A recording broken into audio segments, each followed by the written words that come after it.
Hi everyone, it's me, Tim. Today I want to talk about impossible ideas. I am going to talk about what I mean by impossible at some point in the video and what it probably really means, but I think it'd be more fun for me to talk about examples of that before I say, let's dig into impossible.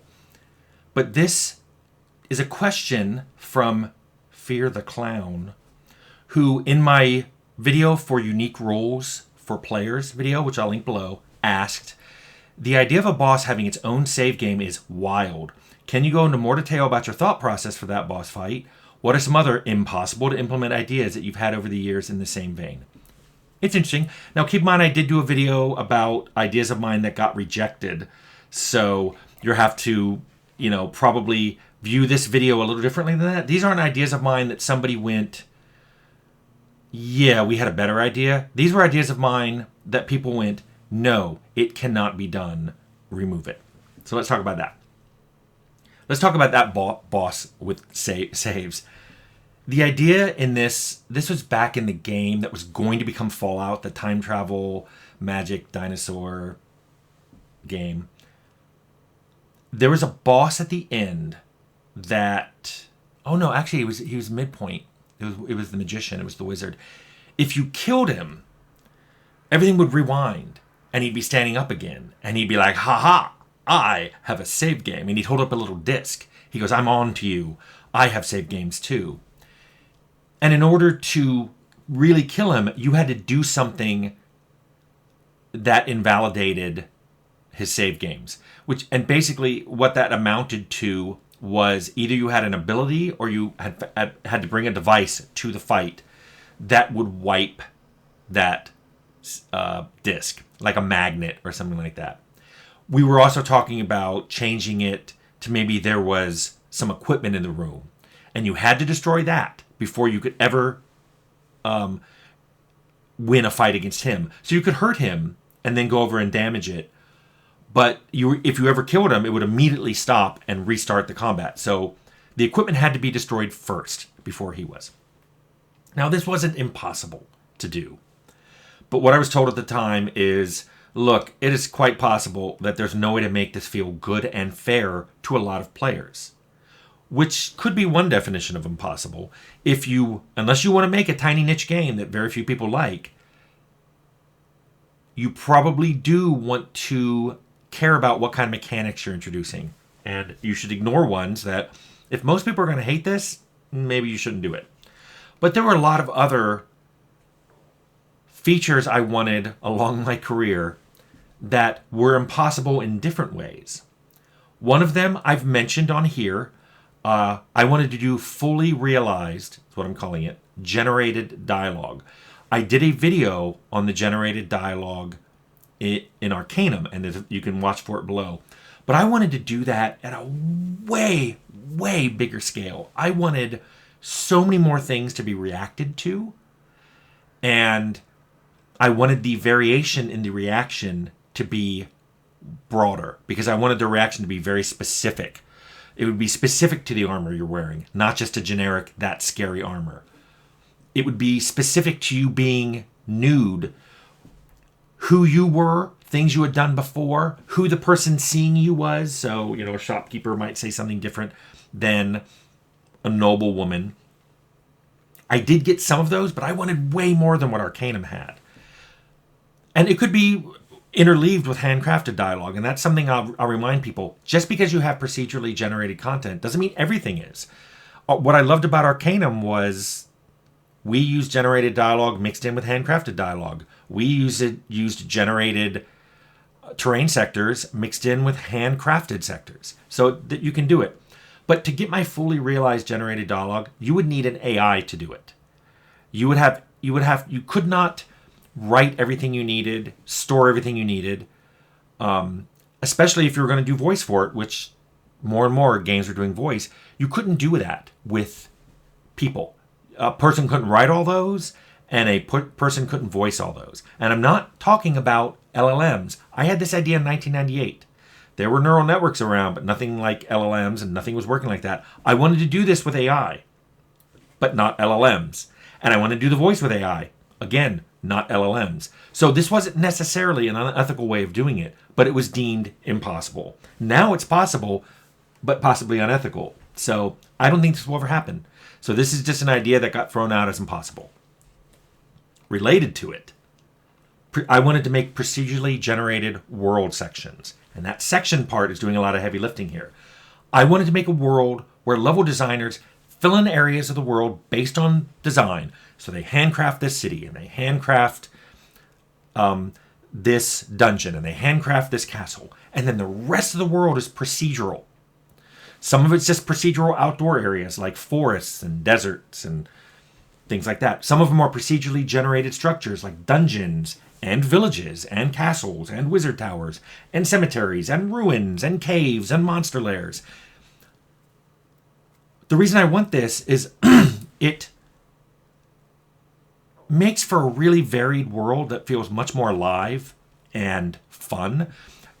For example, when you encounter monsters, that's based on the location. Are you traveling along a road? Are you deep in some forest? Are you in a cave? Are you in a cemetery? Well, that can control what the encounter is, and also what even gets generated for the location you're standing in.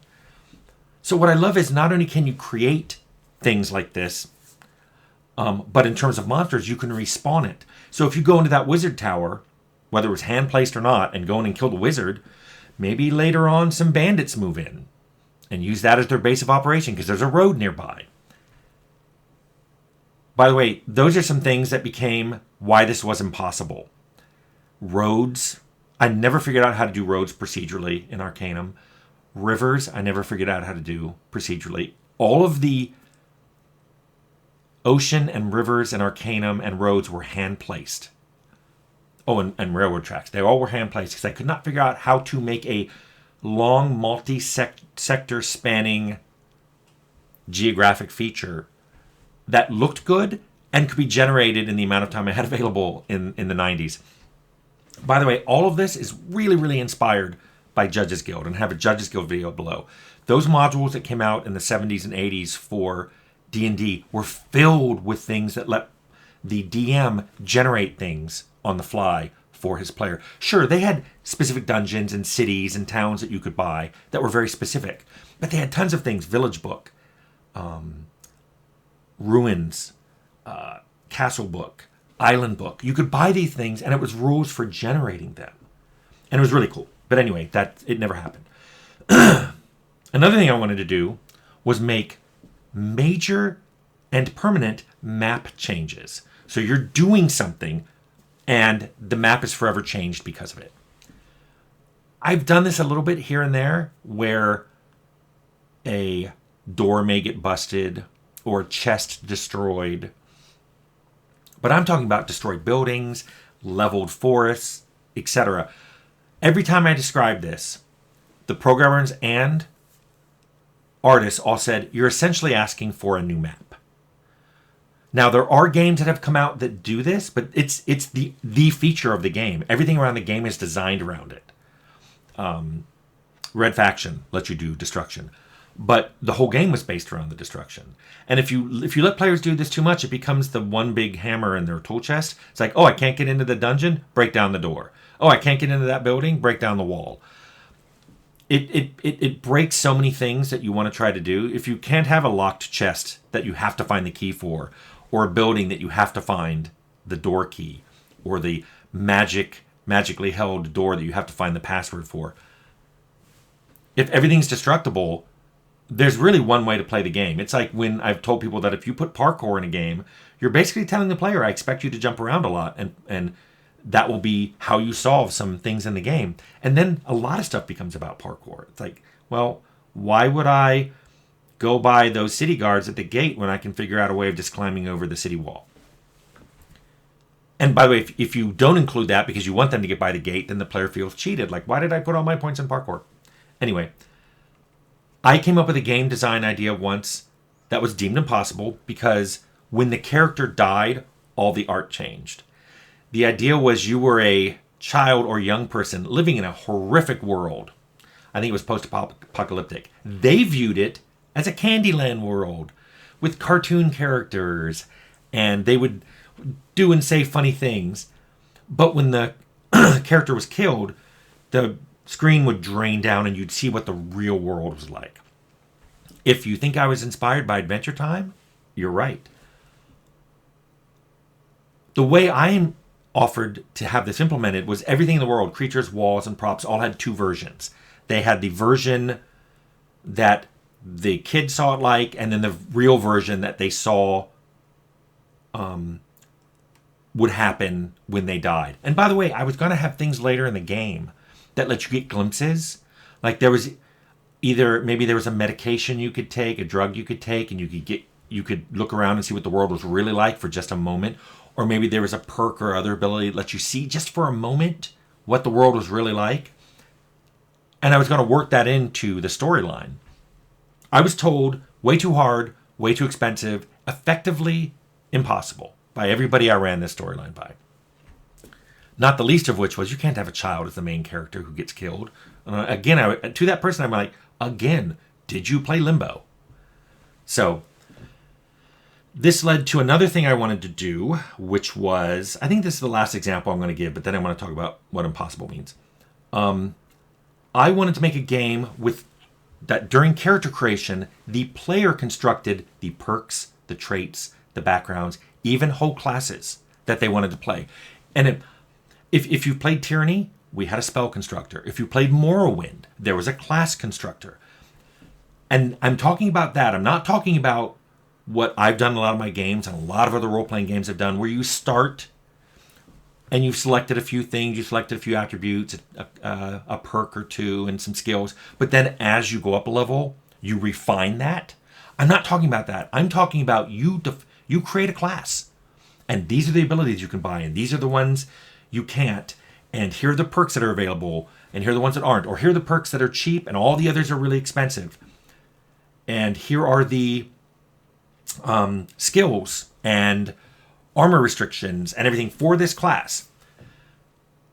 It would do it probably with a point system, where if you try to make a super powerful class, it would just be too expensive. Like everything has to be balanced out at the end. You have to get your points back to zero. So for everything, if you make a character like these characters can run really fast, but he can't wear heavy armor. Those kind of things.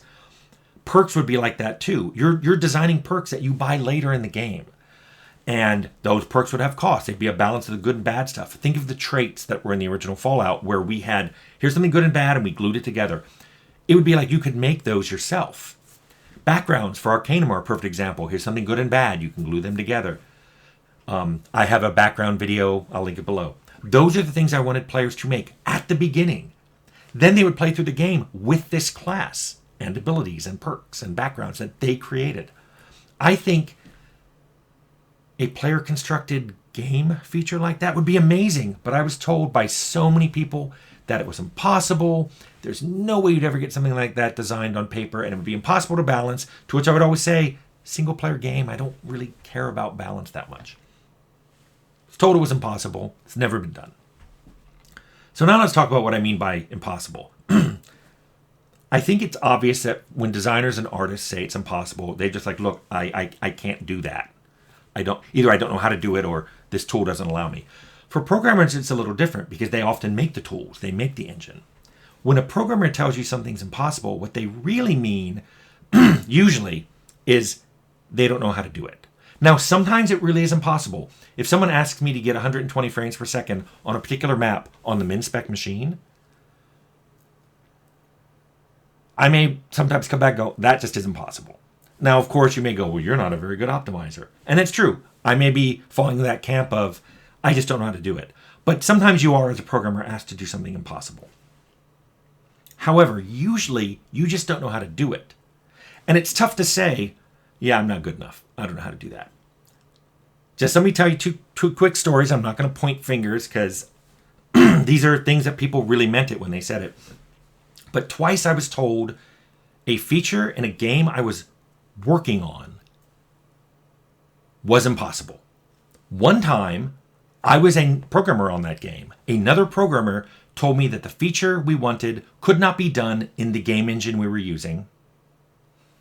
That afternoon, I found that feature was highlighted in one of the demos that come with the game engine. Went and showed it to that programmer, and he just kind of went. So it wasn't that it was impossible, and it wasn't that he didn't know how to do it. It's just he didn't even bother to look.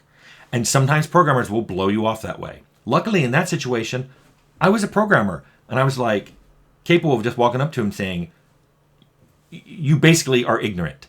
This is not impossible. It's very doable, and you didn't even bother to look. There's even a chunk of code named in the engine, named for the feature we want to do. So yeah, I was not happy with this guy. But then another time on one of my games, I was told something was impossible. And I wasn't familiar with the engine, and I wasn't doing programming on it, so I didn't look. Later, after the game shipped, programmer said, oh, I figured out how to do that feature.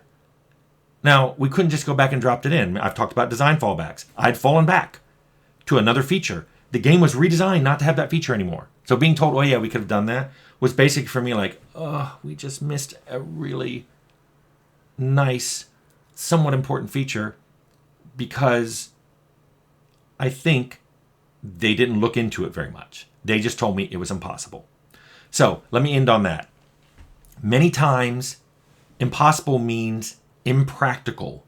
Rarely it means you can't do it. It usually means it's impractical or that the person you're asking doesn't know how to do it.